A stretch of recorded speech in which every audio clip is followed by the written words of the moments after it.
what are we looking at here? These are all gears that I have taken out of projectors, okay? The funny looking ones are for still function projectors. I don't do those anymore. It's just not worth it. There's only one place you can get a gear like that, and it's from Van Eck Services in the Netherlands that I know of. That's the only place. Well, let's take a quick look at a couple of these standard gears. This is how they fail, okay? This is a good example of one that cracked all the way across. You can actually expand this and take that nylon gear right off of that aluminum hub. There's a lot of theories as to why these failed. A lot of people say it's the petroleum grease they used on the gear. I kind of don't think that's the problem, because there's other gears in the projector that use petroleum grease for the last 50 years and they didn't break. I tend to think it's a co-expansion problem. Think about it. There's an aluminum gear, aluminum hub with a nylon gear wrapped around it. Actually, I think they were either injected molding or resin cast. And there's got to be a different expansion rate between aluminum and nylon. I think what happened is the aluminum expanded when it got good and hot in the projector and just cracked the nylon right off. So along those lines, there's a fellow that's made these. I actually got his 3D model and produced one of these, just the shell. And what he does is he presses them onto an old hub, all right? Which sounds like a good idea, but aren't you replicating the problem of having two different expansion rates? So the best replacement gears are ones like Larry Urbanski sells. Okay, this is a solid aluminum gear. Hard to see that because black shiny surfaces don't pick up good on cameras. But it's a solid aluminum, I'm guessing maybe CNC machined or maybe just hobbed on a gear hobber. But they are beautiful, they're gorgeous gears, okay? After replacing a lot of gears with these, I decided, well, what can I do that's more affordable? So I've been getting into CAD design and 3D printing the last few years. So I reverse engineered the original gear, and I own this design now, and it's a perfect replacement in size and dimensions. I made this out of PA6 glass fiber nylon. It's a very strong nylon, and it can take a lot of heat. It has high heat resistance. What's the brass part? That's the way I get the reliably get the set screw threads in there. You heat press these inserts in. Everybody in 3D printing knows about them, and it makes a very strong thread. It's basically melted into the nylon. Okay, so I've tested these in a projector. I ran that projector for over 24 hours. That's 48 reels of 30-minute film, or 48,000 feet of film without a problem. They just hold up really well. I'll be marketing these soon, and I'll leave a link in the description of where you can buy one, if you so desire. That's not to say you shouldn't buy Larry's gear if you can afford it. But these are going to be a very affordable alternative for people, especially hobbyists.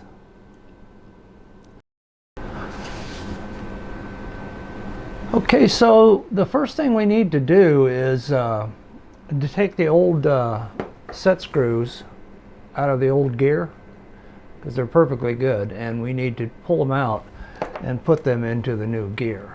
Okay, so let's transfer those, and just use your 9966, the old trusty one, and put them in so that it'll slip on the shaft. You don't want them to interfere quite yet. And here's the other side.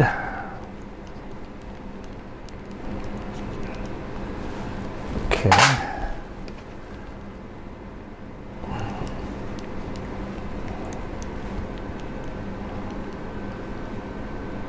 All right. Okay, so the next part we need is this loop restore cam. You might recall that goes on. So what we're going to do is get our camshaft with the bearing on it, which stays on there. Bring that in and slip the loop restore cam on there first. Remember, it goes with the wide part towards the gear. And then bring the gear in, and that's backwards, Mike. The set screws go to your left. Okay, and then just basically feed that in until this bearing goes into the housing. Okay, and of course it has to feed in that bearing there too. So that slides in quite easily, especially when everything's cleaned up, right? So the first thing we need to do is get our circlip and put it in to hold this shaft and bearing in. So over the shaft and compress it quite a bit. And once you have it started in there, you can take a small screwdriver or a large screwdriver, and you can just get alongside of each edge and push it in until you feel it snap.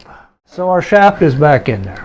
All right, the gear is loose, and we need to switch over to our thinner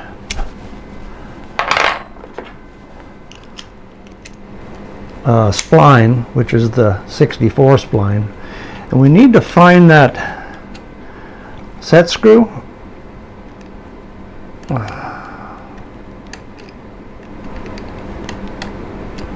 There it is. That is supposed to be 15 thousandths, okay? This is a 16 feeler gauge. So you're supposed to put your feeler gauge in right there and feel that that gap is set right between there. But it's kind of silly. I've done a lot of them just by eye. Okay, this is what I'm talking about, of adjusting the loop restore cam gap by eye. If you look in the center of the frame right here, you can see that tiny gap between the blade and the face of the cam. That's about a 64th of an inch, trust me. It's about 16 thousandths. Also, make sure that when you tighten the set screw that it's over the flat on the shaft there. There's a spot for it to tighten. Alright, now it's just time to put the shuttle and the shutter assembly back together. So, you remember these two? This is the shuttle arm keeper. It goes down on the bottom, and this is the in and out cam, and they kind of go together. You see that little nib rides on this rim of this. So together you wiggle the cam over the shaft,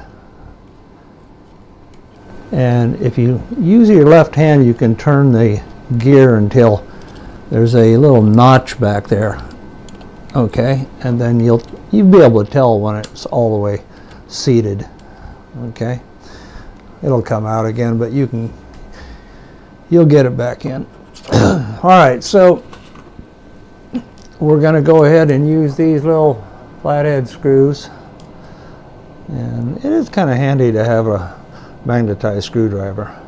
So let's locate the first screw. Sometimes it's handy to have a magnetic screwdriver, other times they're a pain in the ass. Alright, so we're going to get that one started.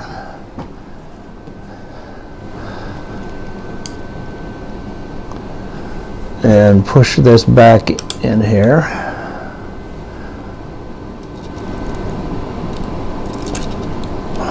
Come on, Mike.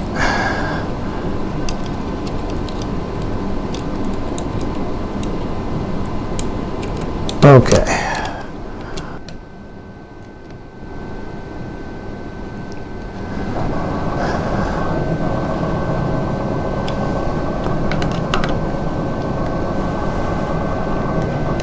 Okay, those screws are just a little beyond snug. All right, so it's in there.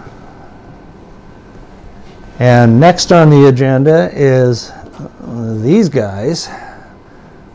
Those are the shuttle arms, and I've put my wick up on top of here, and it is it's saturated with oil now. So drop those down into the slots, all right, and then locate them back in the sockets up on top here. There it goes. All right. Now you probably recall that I backed out that adjustment quite a bit so those would come out easily, those shuttle arms. Now I'm going to do the opposite. I don't want them to fall out while I'm working on the rest of this. So kind of hold it with your left thumb and give this thing a couple of half turns, maybe even a little more. Okay, I'm going to give it a little more, because we're going to make the final adjustment on this in a minute. Okay, so they shouldn't fall out of there now. And pull that wick up out of the way. Then make sure that the in and out cam is seated. Now, the next thing is to go ahead and get the shuttle teeth in the bottom. This guy. And get that garbage off of there. I grab a hold of it on one end. This thing is pretty durable. I think it's hardened steel, but it is small, so you could damage it. All right, and then down at the bottom of the left shuttle arm, there's a hook. So lift that shuttle arm out a little bit and get the teeth hooked in one side, okay? Now we're in one side. Now on the other side, pull that arm out a little bit.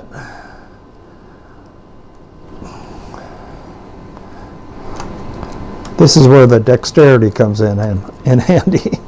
So pull that shuttle arm out as far as you can get it and pull the teeth up over that hook. All right.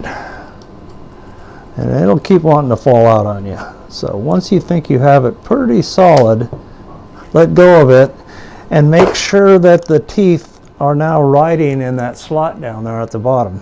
There's a little slot right here that the teeth go in. All right, while everything is in this situation, pull that wick back up again, because we're going to put the brass shuttle cam in here. These kidney shapes I put up at the top, but that notch right there has to fit into a little notch right here on the in and out cam. So turn it around, hold it by those kidney shapes, and you can see it. Everything's getting oily now because the wicks are in there. And just work it over the shaft, and when it starts to get a little close, keep pressure on there until it slides in. You see that? Now it's between the two shuttles. Now turn the shaft with your left hand on the gear back here and turn it, see, until that notch is now latched in there. And with it all together like that, now the shuttle teeth will not come loose anymore. Having said that, you want to kind of get your spring on there right away. So this is a oil saturated spring that rests right on top of that shuttle wick. Do you see how I've got that tab on the wick? It's resting against that in and out cam. So pull it down on one side enough to get it hooked, and grab the other end of that spring pull the wick down here and get the other end of that into that notch. Okay, so now the spring is holding everything together and pushing down on the wick to keep oil on there. You can probably see it oozing out of there right now. See that oil? Okay. That's all that's going to lubricate that cam for the next 50 years, so you want to saturate it with oil pretty good. And now before anything comes loose, give this shuttle adjustment about a half a turn or more.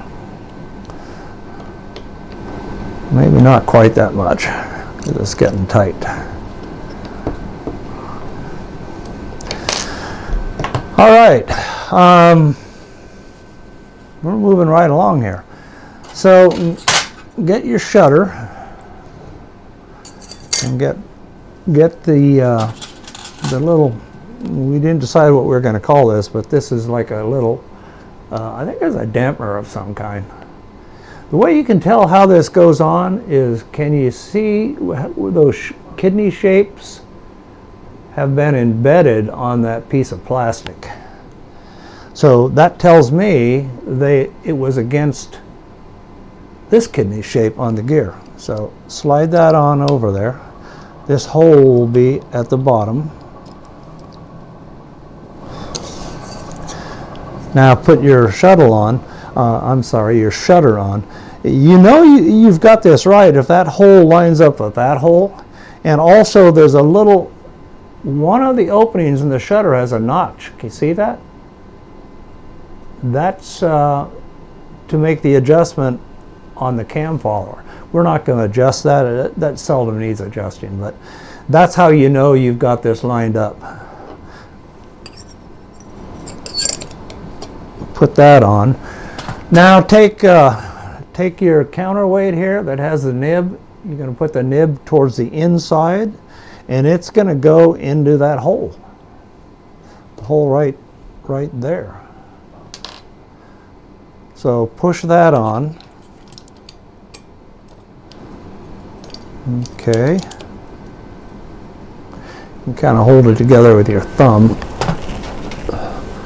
Now take the nut that holds the shutter blade on. You see it's got that boss on that side. That boss is going to go towards the inside because it slips inside of the little counterweight. So, sorry for the hands. Just put that on hand tight if I can get it started. Okay. You can kind of feel when everything's in place. It feels right.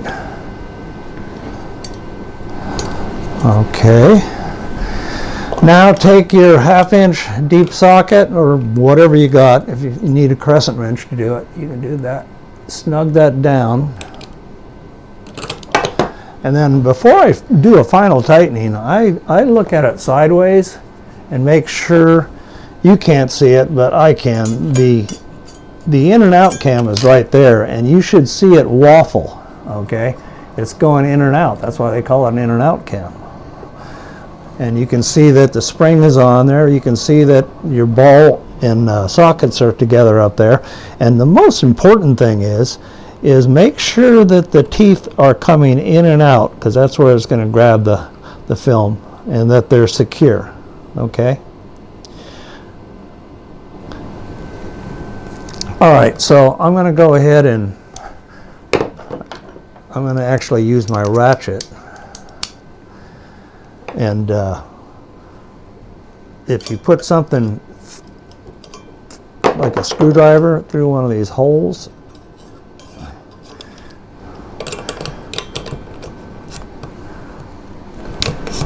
I like to give it a little bit more snug with an actual ratchet, and that's not going to come off of there. All right, looking good. Now, while we're here, we're going to go ahead and adjust the shuttle pull down tension right here. Okay, so feel it. It should be loose, and this one's a little bit too too loose right now, too tight right now.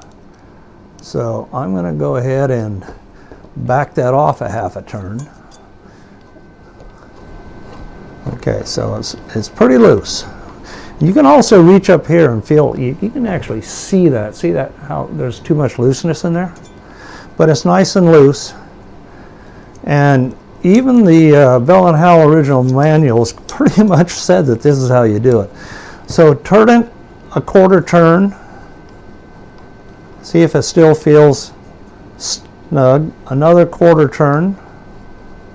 Okay, when it starts to bind on you, you know you've gone too far, but that's how you tell. So give it another quarter turn, still nice and loose. Now I can tell it's starting to get stiff, see? All right, so I've gone too far. Now just back it off about a quarter turn with your Allen wrench. Check it again and see, now it's loose. It's not binding anymore. And give it a little bit more. All right, and that's how you adjust the shuttle pull down. You can still feel a little looseness in there. You should be able to always feel a little bit of something in here. You don't want those real loose because they'll clatter and make a racket when you run your film. All right, so looking good. All right, so the next thing is to get this guy. This is that little shield that goes down at the bottom, and remember, it's got a bend in it. And you want to put it out where put it in where the bend is coming away from the shutter. That's how it keeps from hitting the shutter. So like that. All right. So put that on there. Hold it with one thumb. And then just by hand start these screws. And there's one. And now put the other one in.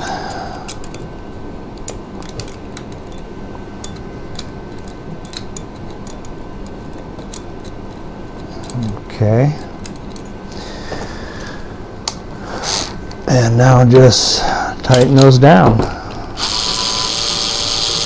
And I don't know if I told you before, but on your screwdriver, if you're using a power tool like this, turn it all the way down to the least amount of torque. Those tiny little screws can snap off so easily. You don't want any extra torque.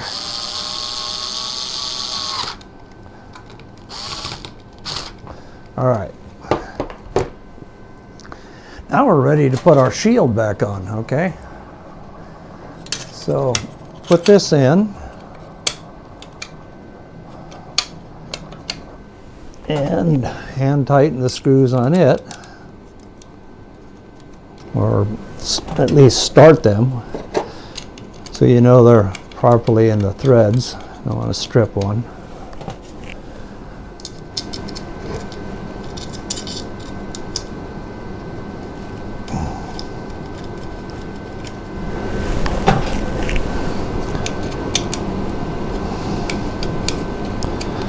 Okay, and just tighten those guys down.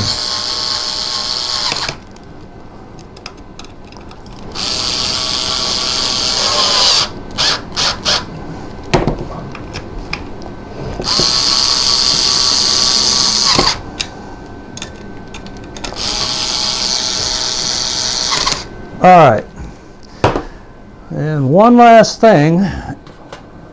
Put your pulley on. This is the belt pulley. And if you got some oil on here, because my hands have got a lot of oil and everything, clean it off with a little alcohol as a last step before you put the belt on so that the belt doesn't slip, right? So slip that on the shaft. Get your 9966. You probably know those numbers by now, right? Turn this around and snug one down, and come on, Mike. And then I'd go ahead at this point and just tighten those good and tight. Both of them.